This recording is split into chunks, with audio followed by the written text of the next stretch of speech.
Belated happy birthday to all! Maligayang kaarawan po sa inyong lahat. Magandang araw mga kaibigan, magkapet pandasal muna po tayo. Ito po si Father Nono.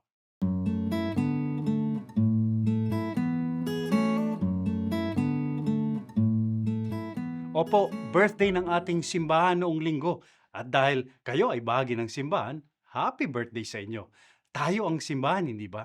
Namiss ko po tuloy si Pope Francis kasi ang dami niyang tinuro sa atin tungkol sa ating simbahan o kung paano tayo magiging isang mabuting simbahan.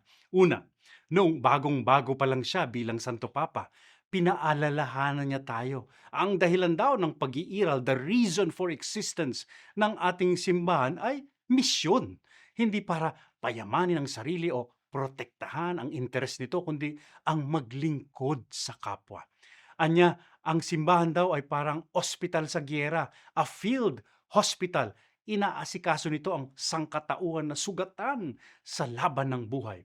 Dagdag niya pa, mas gugustuhin niya raw ang simbahang madungis at sugatan dahil laging nasa kalsada at naglilingkod sa tao kaysa sa isang simbahang well-preserved dahil nagkukulong lang para sa sarili nito. At ikalawang bilin sa atin ni Pope Francis, bukas daw dapat ang ating simbahan. The doors should be open to everyone. Ibig sabihin, welcome ang lahat, makasalanan, mahirap, dahil ang simbahan daw ay isang ina, a mother. Ang puso nito ay pumipintig lagi para sa kanyang mga anak, sa lahat ng kanyang anak, maging sino pa man sila. Naway, huwag po nating makalimutan itong magagandang turo sa atin ni Pope Francis. Manalangin tayo.